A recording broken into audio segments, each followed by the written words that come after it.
அனைவருக்கும் வணக்கம். இன்னைக்கு வீடியோவில் என்ன பார்க்க போகிறோம் அப்படின்னா, ரிங் ஆஃப் ஃபயர் அப்படின்னு சொல்லக்கூடிய நெருப்பு வளைய சூரிய கிரகணம் அக்டோபர் 2ஆம் தேதி வானத்தில் தோன்ற இருக்கிறது அப்படின்னு சொல்லலாங்க.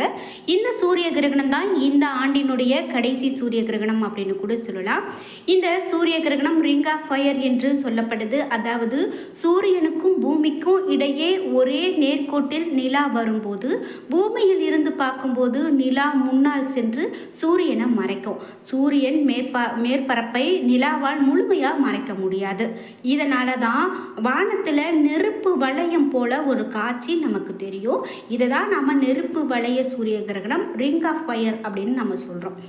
இந்த கிரகணம் அப்படின்னு பார்த்தீங்கன்னா இந்திய நேரப்படி அக்டோபர் 2ஆம் தேதி இரவு 9:13 மணி அளவில் தொடங்கி அக்டோபர் 3ஆம் தேதி நள்ளிரவு 3:17 மணி அளவில் முடியுது.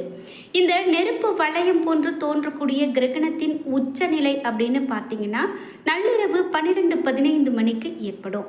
தென் அமெரிக்காவினுடைய பெரும்பாலான பகுதிகளில் இந்த நெருப்பு வளைய சூரிய கிரகணத்தை காண முடியும். மேலும் வட அமெரிக்கா, பசிபிக் பெருங்கடல், அட்லாண்டிக், அண்டார்டிகா பகுதிகளில் இந்த சூரிய கிரகணத்தின் ஒரு பகுதியை நம்மளால் பார்க்க முடியும்.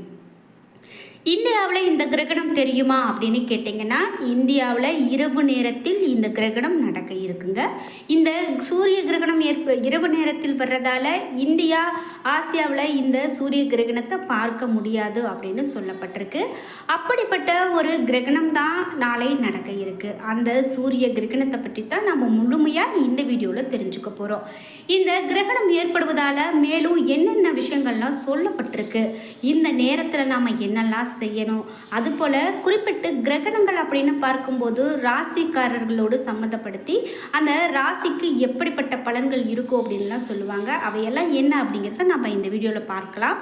வீடியோவை ஸ்கிப் பண்ணாமல் முழுசாக பாருங்கள். வீடியோ பார்த்துட்டு இருக்கக்கூடிய உங்களுக்கு எந்த கடவுள் பிடிக்குமோ அவருடைய பெயரை இந்த வீடியோவுக்கு கீழே கமெண்ட் பாக்ஸில் பதிவிட்டுட்டு மறக்காமல் வீடியோக்கு ஒரு லைக் பண்ணிவிட்டு, நீங்கள் இன்னும் உற்சாகம் டிவி சேனலை சப்ஸ்கிரைப் பண்ணாமல் இருந்தால் சப்ஸ்கிரைப் பண்ணிக்கோங்க. கூடவே இருக்க பெல் ஐகானை மறக்காமல் கிளிக் பண்ணிடுங்க. வாங்க வீடியோக்குள்ளே போகலாம். வராகி அம்மன் ஜோதிட நிலையத்தில் நிறைய பேர் தங்களுக்கான பரிகார பலன்கள் கேட்டு இன்றைக்கி அவர்களுடைய வாழ்க்கையில் இருக்கக்கூடிய குழப்பமெல்லாம் தீர்ந்து நல்லபடியாக இருக்காங்க. வராகி அம்மன் ஜோதிட நிலையத்தில் நீங்களும் ஜோதிட பலன் கேட்கணும் அப்படின்னா இந்த வீடியோக்கு கீழே டிஸ்கிரிப்ஷனில் வராகி அம்மன் ஜோதிட நிலையத்தின் தொலைபேசி எண் கொடுத்துருக்கு. நீங்களும் முயற்சி செய்து பாருங்கள். கண்டிப்பாக உங்களுடைய வாழ்க்கையிலையும் நல்ல பலன் நடக்கும். வாங்க வீடியோக்குள்ளே போகலாம். இந்த 2024ஆம் ஆண்டு அக்டோபர் 2ஆம் தேதி புதன்கிழமை மகாலய அமாவாசை நிகழுதுங்க. அதே நாளில் இந்த சூரிய கிரகணம் நடக்குது. இந்த மகாலய அமாவாசை நாள் அன்னைக்கு நிகழக்கூடிய சூரிய கிரகணம் ஜோதிடத்தில் கெட்ட சகுனமாக கருதப்படுது. சனி மற்றும் சூரியன் இந்த நாளில் நடைபெறுவதால் இது கெட்ட சகுனம் அப்படின்னு சொல்கிறாங்க.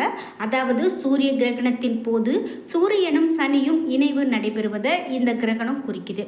அந்த வரிசையில் இந்த சூரிய கிரகணத்தை முன்னிட்டு சில பேருக்கு என்னென்ன விஷயங்கள்லாம் நம்ம கவனிக்கணும், யாரெல்லாம் ரொம்பவே கவனமாக இருக்கணும் அப்படின்னு நிறைய தகவல்கள் சொல்லப்பட்டிருக்கு.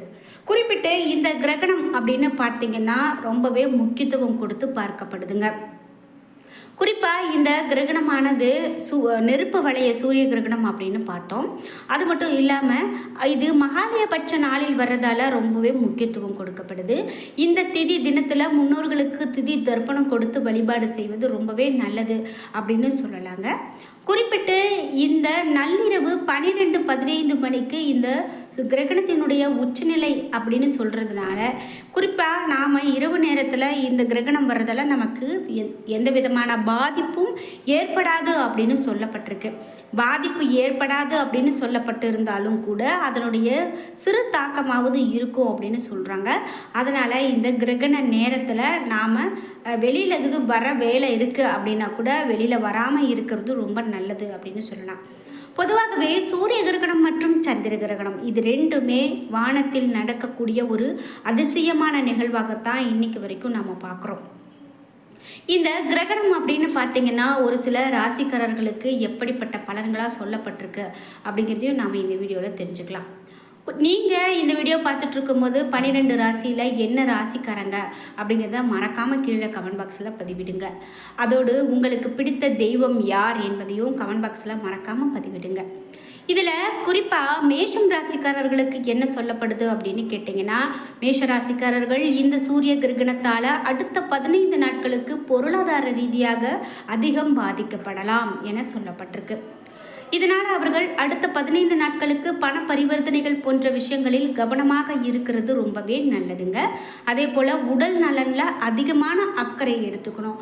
உங்களுக்கு ஏதாவது ஒரு உடல் பிரச்சனை, ஆரோக்கிய பிரச்சனை வருது அப்படின்னு சொன்னால் உடனே நீங்கள் மருத்துவரை பார்க்குறது நல்லது. அப்புறம் பார்த்துக்கிறேன் அப்படின்னு சொல்லி நீங்கள் பொறுமையாக இருக்கக்கூடாது. அடுத்ததாக மிதுன ராசி. அக்டோபர் 2ஆம் தேதி நிகழக்கூடிய இந்த சூரிய கிரகணத்தின் போது சனி மற்றும் சூரியன் இணைவதால் மிதுன ராசிக்காரர்கள் ரொம்பவே கவனமாக இருக்கணும். இந்த காலத்தில் இவர்களுக்கு வாழ்க்கையில் சில தொல்லைகள் ஏற்படக்கூடும். மேலும் பணியிடத்தில் மோதல்கள் ஏற்பட வாய்ப்பு இருக்குது. எனவே மிதுன ராசிக்காரர்கள் அடுத்த 15 நாட்களுக்கு ரொம்பவே கவனமாக இருக்கணும். அது ரொம்ப அவசியம் அப்படின்னு சொல்லப்படுது. இது மட்டும் இல்லாமல் அடுத்ததாக கடகம் ராசிக்காரர்களுக்கு என்ன பலன்கள் அப்படின்னு பார்த்தீங்கன்னா, மேஷ ராசிக்காரர்களை போலவே கடக ராசிக்காரர்களும் இந்த சூரிய கிரகண நாளில் இருந்து அடுத்த 15 நாட்களுக்கு வாழ்க்கையில் ரொம்பவே கவனமாக இருக்கணும் அப்படின்னு சொல்கிறாங்க. இந்த காலகட்டத்தில் கடன் வாங்கவோ கடன் கொடுக்கவோ வேண்டாம் என்றும் சொல்லப்படுது. ஏன் அப்படின்னு கேட்டிங்கன்னா, இவர்களுக்கு நிதி இழப்பு ஏற்பட வாய்ப்பு இருக்குது. அதனால் நீங்கள் கடன் வாங்கும்போது ரொம்பவே கவனமாக இருக்கணும் அப்படின்னு சொல்கிறாங்க. நீங்கள் கடகராசிக்காரர்களாக இருக்கீங்க அப்படின்னா இந்த பண விஷயத்தில் கவனமாக இருக்கிறது உங்களுக்கு நல்லது. அடுத்ததாக கன்னிராசி. கன்னிராசிக்காரர்கள் இந்த சூரிய கிரகணத்தின் போது நிதி சிக்கல்களை சந்திக்க நேரிடலாம். அதே போல வியாபாரிகள் அவசரப்பட்டு எந்த விதமான முடிவையும் எடுக்க வேண்டாம் அப்படின்னு சொல்லப்படுது. இவர்களுக்கு ஏதேனும் இழப்பு ஏற்பட வாய்ப்பு இருக்கிறதால எந்த ஒரு விஷயத்திலும் சற்று நிதானமாக செயல்பட வேண்டியது மிகவும் நல்லது என்று சொல்றாங்க. அதனால நீங்க மிகவும் கவனமாக இருக்கிறது ரொம்ப நல்லது அப்படின்னு சொல்லலாம். அது மட்டும் இல்லாமல் குறிப்பாக மேலும் என்னெல்லாம் சொல்லப்படுது அப்படின்னு கேட்டிங்கன்னா, கர்ப்பிணி பெண்கள் இந்த கிரகண நேரத்தில் மிகவும் கவனமாக இருக்க வேண்டும் என்று சொல்லப்படுது. கிரகணம் இரவு நேரத்தில் நடக்குது. இருந்தாலுமே நீங்கள் எந்த உணவு சாப்பிடணும், வெளியில் வராமல் இருக்கணும். இந்த நேரத்தில் நீங்கள் கவனமாக இருக்கிறது நல்லதுன்னு சொல்லலாம். வேத சாஸ்திரங்களின்படி சூரிய சந்திர கிரகணம் அப்படின்னு பார்த்தீங்கன்னா மனித வாழ்க்கையையும் நாட்டையும் உலகையும் நேரடியாக பாதிக்கிறது அப்படின்னு தான் சொல்கிறாங்க. இந்த 2வது சூரிய கிரகணம் அப்படின்னு பார்க்கும்போது சில ராசிக்காரங்களுக்கு தொழில் மற்றும் வியாபார ரீதியாக முன்னேற்றத்தை கொடுக்க போகுது. வேத காலண்டரின்படி இந்த ஆண்டினுடைய 2வது சூரிய கிரகணம் தான் இந்த அக்டோபர் 2ஆம் தேதி நிகழ இருக்குது அப்படின்னு நம்ம பார்த்துட்ருக்கோம். குறிப்பிட்டு இந்த சூரிய கிரகணம் அப்படின்னு பார்த்தீங்கன்னா தென் அமெரிக்கா, ஆர்டிக், அர்ஜென்டினா, பிரேசில், பெரு, பிஜி, சிலி, அண்டார்டிகா, பசிபிக் பெருங்கடல் போன்ற சில பகுதிகளில் இந்த கிரகணத்தை பார்க்க முடியும் அப்படின்னு சொல்கிறாங்க. சூரிய கிரகணம் அப்படின்னு பார்த்தீங்கன்னா இந்த சூரிய கிரகணம் காரணமாக மிதுனம், கடகம் மற்றும் விருட்சகம் ஆகிய ராசிக்காரர்களினுடைய அதிர்ஷ்டம் பிரகாசிக்க வாய்ப்பு இருக்கிறதா கூட சொல்லலாம். மேலும் இந்த ராசிக்காரர்களுக்கு திடீர் பண வரவு வர்றதுக்கான வாய்ப்பும் இருக்கும். இவர்களுக்கு தொழில் மற்றும் வியாபாரத்தில் நல்ல முன்னேற்றம் ஏற்பட வாய்ப்பு இருக்குது.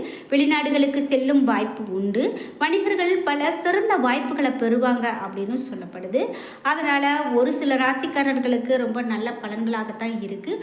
ஒரு சிலர் ரொம்பவே கவனமாக இருக்கணும், எச்சரிக்கையோடு இருக்கணும் அப்படின்னு சொல்கிறாங்க. சரி, குறிப்பிட்டு இந்த அமாவாசை நாளில் நடக்கக்கூடிய இந்த கிரகணமானது மேலும் எப்படிப்பட்ட பலன்களை எல்லாம் கொடுக்க போகிறது அப்படிங்கிறத நாம் தொடர்ந்து அடுத்தடுத்த வீடியோக்களில் பார்த்து கொண்டே இருக்கிறோம். நீங்கள் எந்த வீடியோவையும் மிஸ் பண்ணாமல் பாருங்கள். கண்டிப்பாக அது உங்களுக்கு நல்ல ஒரு பயனுள்ள தகவல்களை கொடுக்கும் அப்படின்னு சொல்லலாம். நீங்கள் இது போன்ற வீடியோக்களை விரும்புகிறீங்க அப்படின்னா உங்களுக்கு எது போன்ற வீடியோக்கள் பயனுள்ளதாக இருக்கும் அப்படிங்கிற தகவல்களை கீழே கமெண்ட் பாக்ஸில் பதிவிடுங்க. என்ன நண்பர்களே, இன்னைக்கு வீடியோவில் சூரிய கிரகணம், அதிலும் இந்த ஆண்டினுடைய கடைசி சூரிய கிரகணம் எப்படி எந்த நேரத்தில் எந்தெந்த இடங்களில் தெரியும், எந்த நேரத்தில் நிகழும், யாருக்கெல்லாம் ராசி ரீதியாக இது என்ன பாதிப்புகளை ஏற்படுத்தும் அப்படிங்கிற நிறைய பயனுள்ள தகவல்களை தெரிஞ்சுக்கிட்டோம். இந்த வீடியோ உங்களுக்கு பிடிச்சிருந்தா லைக் பண்ணுங்கள், ஷேர் பண்ணுங்கள், கமெண்ட் பண்ணுங்கள். நீங்கள் இன்னும் உற்சாகம் டிவி சேனலை சப்ஸ்கிரைப் பண்ணாமல் இருந்தால் சப்ஸ்கிரைப் பண்ணிக்கோங்க. கூடவே இருக்க பெல் ஐக்கானை மறக்காமல் கிளிக் பண்ணிடுங்க. அப்போ தான் நாங்கள் போடுற இது போன்ற பயனுள்ள வீடியோக்கள் உங்களுக்கு உடனுக்குடன் நோட்டிஃபிகேஷனாக வந்து சேரும். நன்றி வியூவர்ஸ்.